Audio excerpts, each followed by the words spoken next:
హైదరాబాద్ లోని ఒక హోటల్లో యువతి మృతి ఇప్పుడు కలకలం రేపుతోంది. అసలు ఏం జరిగిందనే కోణంలో ప్రస్తుతం పోలీసులు ఆరా తీస్తూ ఉన్నారు. Hyderabad langar house police station పరిధిలో జరిగింది ఈ ఘటన. హోటల్లో రేణుక అనే యువతి మృతి కలకలం రేపుతోంది. అల్వాల్కు చెందిన రేణుకకు గోల్కొండ ప్రాంతానికి చెందిన ఫారూక్ తో పరిచయం ఉంది. నిన్న ఉదయం వీరిద్దరూ హోటల్లో దిగారు. రాత్రి తాను బయటకు వెళ్లి తిరిగి వచ్చేసరికి రేణుక ఉరివేసుకుని కనిపించిందని ఫారూక్ పోలీసులకు చెప్తున్నాడు. అయితే రేణుక కుటుంబ సభ్యులు మాత్రం ఇది హత్యేనని ఆరోపిస్తూ ఫారూక్ పైనే అనుమానాలు వ్యక్తం చేస్తున్నారు. ఘటనపై కేసు నమోదు చేసిన పోలీసులు ఫారూక్ ను అదుపులోకి తీసుకుని ప్రశ్నిస్తున్నారు. పోస్ట్ మార్టం నివేదిక, ఫోరెన్సిక్ ఆధారాల ఆధారంగా చర్యలు తీసుకుంటామంటున్నారు పోలీసులు. ఈ ఘటనకు సంబంధించిన కంప్లీట్ డీటెయిల్స్ ని మా ప్రిన్సిపల్ కరెస్పాండెంట్ జ్యోతి అందిస్తారు.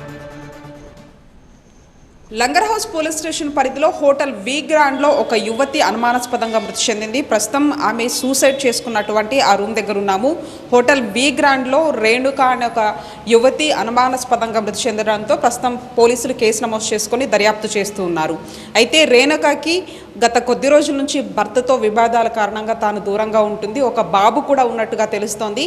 అయితే ఆమె కుకట్పల్లిలో క్వీన్స్ అండ్ కింగ్స్కి సంబంధించినటువంటి ఒక బార్ అండ్ రెస్టారెంట్లో ఒక క్లబ్ డాన్సర్గా పనిచేయడంతో పాటుగా అక్కడ ఫారూక్ అనే ఒక వ్యక్తి పరిచయం అయ్యాడు. ఆ తర్వాత నిన్న తెల్లవారుజామున 4 గంటల ప్రాంతంలో వాళ్ళు మనం చూస్తున్నటువంటి 1611కి సంబంధించినటువంటి ఈ రూమ్కి రావడం జరిగింది. రాత్రి 10:30 గంటల టైంలో ఫారూక్ ఈ రూమ్ నుంచి బయటికి వెళ్ళిపోయాడు. అదే సమయంలో మరొక వ్యక్తితో రేణుకకి గొడవైనట్లుగా ఒకవైపు పోలీసులు గుర్తించారు. మరొక వైపు ఆమె సమీప బంధువులు సంబంధించి కూడా ఆమె వీడియో కాల్ చేసి నీ బర్త్డే ఉంది కదా, ఆ బర్త్డే గిఫ్ట్ నేను ఇస్తున్నానంటూ కూడా వీడియో కాల్ చేసి సూసైడ్ చేసుకున్నట్లుగా ఒకవైపు పోలీసులు గుర్తించడం జరిగింది.